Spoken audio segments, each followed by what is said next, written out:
जब तक सफल ना हो जाओ नींद चैन को त्यागो तुम, संघर्ष का मैदान छोड़कर मत भागो तुम, कुछ किए बिना ही जय जयकार नहीं होती, कोशिश करने वालों की कभी हार नहीं होती। तो कविता हमें प्रेरणा देती है। आज लंबे संघर्ष के बाद आज हमारे प्रधान जी बजने हाल से पूर्व प्रधान जी, लंबे संघर्ष के बाद हमें सफलता नहीं मिली है, लेकिन सफलता मिलेगी। अब मैं आगे आता हूँ, हमारे बीच में हमारे प्रमुख जी बैठे हैं, युवा प्रमुख जी, एक जोश खरोश के साथ। अभी गंगा सिंह सामंत जी ने इतने लंबे और मुजस्वी विचार दिए। हमारे गुलाब राय साहब जो किसान नेता के रूप में, उनको हम शुरू से जानते हैं, हमारे जो संचालन कर रहे हैं। मैं चाहता हूँ कि इस संघर्ष समिति का नेतृत्व आप जैसे लोग करें, सुखदेव चौहान जी, क्योंकि जो आदमी देखो हमने बड़ा आदमी बना दिया और वो इंटरेस्ट ले नहीं रहा, वकील उसका साहब, फायदा नहीं होता। वकील साहब बात छोटा बड़ा जो भी हो, जो इंटरेस्ट ले रहा, देखिए उसके लिए हमें ऐसे लोग, हमारे भाई जलाल जी हैं मेरे साथ आए हुए, भानु पटलिया जी यहाँ पर, नरेंद्र खनी जी है, पूरन खनी जी के बेटे हैं, ये सबसे इनके काफ़ी बड़े किसान हैं मैं, और हमें सबको, भुवन भट्ट जी पूर्व ग्राम में यहाँ प्रधान जी यहाँ बैठे हैं, भास्कर पड़लिया जी, मानव शर्मा जी मेरे साथ आए, और विनोद जोशी जी, और सारे साथियों का जितने हमें यहाँ पर कालाडूंगी, अभी बजोनिया हल्दू से हमारे गोपाल भी जी आगे। तो ये कोई किसी व्यक्ति का आंदोलन नहीं है, ये किसी पार्टी का आंदोलन नहीं है, ये किसी भी चीज़ से इसको जोड़ के देखा नहीं जाना चाहिए। इसको दलगत राजनीति से उठ के इस आंदोलन को हमें लड़ना होगा।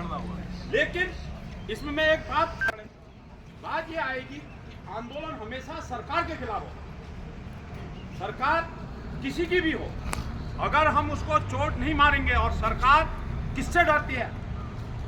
हमें 5 साल में एक वोट का अधिकार मिलता है, जनता से डरती है, उस वोट से डरती है जो हमें लोकतंत्र में मिला है, हमें अपना निर्णय देने का अधिकार मिला है। तो अगर उसको हमने, उस शक्ति को हमने दिखाया, हमारे ब्लॉक अध्यक्ष मोहन कन्याल जी हैं, मैं सबका आह्वान करता हूँ, अगर आज आपने हमें बुलाया है, देखिए ये आंदोलन खाली एक दिन धरना करके यहाँ पर अखबार में समाचार छपा के होने वाला नहीं है। देखिए इसकी रणनीति बनानी पड़ेगी, आज संघर्ष समिति बनेगी, और प्रमुख जी संख्या अपना कैसे बढ़ेगी हम जानते हैं। संख्या बढ़ाने के लिए पहले हमें अपने अंदर इच्छा शक्ति पैदा करनी होगी। जो जितने लोग हम यहाँ पर आए हैं, क्यों सामंत जी गलत कह रहा हूँ मैं? हमारे खुलिया साहब अभी इतना अच्छा बोल रहे, विक्रम सामंत जी बैठे, तमाम जनप्रतिनिधि यहाँ पर अभी चले भी गए, हमारे क्षेत्र पंचायत सदस्य बैठे थे, प्रधान जी बैठे थे रामपुर के, सब लोग आएंगे। देखिए अगर गाँव का प्रधान किसी वजह से नहीं आ रहा, अगर गाँव की जनता पूरी आने लग जाएगी तो प्रधान जी के तो क्या आना पड़ेगा, क्यों प्रमुख जी? सही बात है। तो मैं प्रमुख जी गांव-गांव जाके हम अलग जगाएंगे, गांव-गांव बैठकें करनी पड़ेंगी, और हम भी आएंगे गांव-गांव बैठक बुला के, हम हर तोप में लोगों को जाके समझाएंगे। और जो हताश हो गए, जिनको ऐसा लग रहा है कि हमने पहले बहुत, क्योंकि मैंने देखी है इसकी फिल्म, यहाँ पर इस आंदोलन को दबाने के लिए तमाम नकारात्मक बातें पैदा की गई। जैसे हमने, हमारे साथियों ने कहीं लिख दिया होगा कोर्ट में या अधिकारी से कि ये फल पट्टी है, अब वो रिकॉर्ड में कहीं फल पट्टी नहीं है सुना। लेकिन अरे नजर के अंधो, आप अपने तहसीलदार से रिपोर्ट लो, पटवारी से रिपोर्ट लो, ये फल पट्टी है या नहीं है करके वो बता देगी। अब उत्माद तुमने अगर उसको रिकॉर्ड में नहीं ले रखा तो इससे हमारा क्या अपराध है? इसमें पूरे क्षेत्र को एक व्यापारी पूरा प्रदूषित करने जा रहा है, और हम सब मूक दर्शक बने। देखिए आंदोलन सरकार के खिलाफ होता है, मैंने कहा था, अब सरकार किसी की भी है। देखे आज अगर महेश शर्मा यहाँ आया है ना, इसका भी असर हो जाएगा, क्योंकि विपक्ष की भी एक भूमिका होती है कि अगर महेश शर्मा भी सक्रिय है तो कल को इसका नुकसान। मैंने आरटीओ ऑफिस वाली रोड में नहर कवरिंग हुई हल्द्वानी में, 6 साल तक वो रोड नहीं बनी।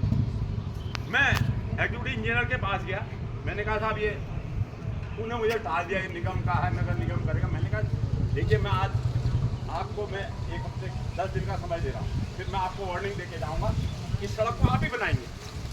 मैंने 48 घंटे के उपवास का नोटिस दिया, और मैं 48 घंटे उपवास में बैठा, वहाँ पर सैकड़ों लोग आए। इलेक्शन के 3 महीने पुरानी बात थी, और इलेक्शन से 1 महीने पहले उसका शिलान्यास हो गया। तो विपक्ष की ताकत होती है, मैंने नहीं करा शिलान्यास, भगत जी ने करा, रोड भी उन्होंने ही सैंक्शन कराई, क्योंकि सरकार में वो बैठे। हमने अपना कर्तव्य किया। विपक्ष ने एक ताकत दिखाई कि अगर तुम इसको नहीं बनाओगे यहाँ तुम्हारी सीधा लेदर हो जाएगी। तो वो मैं उनको भी समझदार मानता हूँ, उन्होंने सैंक्शन करी, क्योंकि मैं तो नहीं करा सकता था, मेरे जो काम था मैंने वो करा। हमारा काम ये है कि हम गांव-गांव जाकर के अलग जगाएं, गांव-गांव बैठकें करें, और आप कहेंगे मैं नेता प्रतिपक्ष को बुला दूंगा, यहाँ मैं विधायक जी को बुला दूंगा, मैं और हमारे धर्म मेहरा जी को बुला दूंगा, प्रीतम सिंह जी को, जो उससे क्या होगा?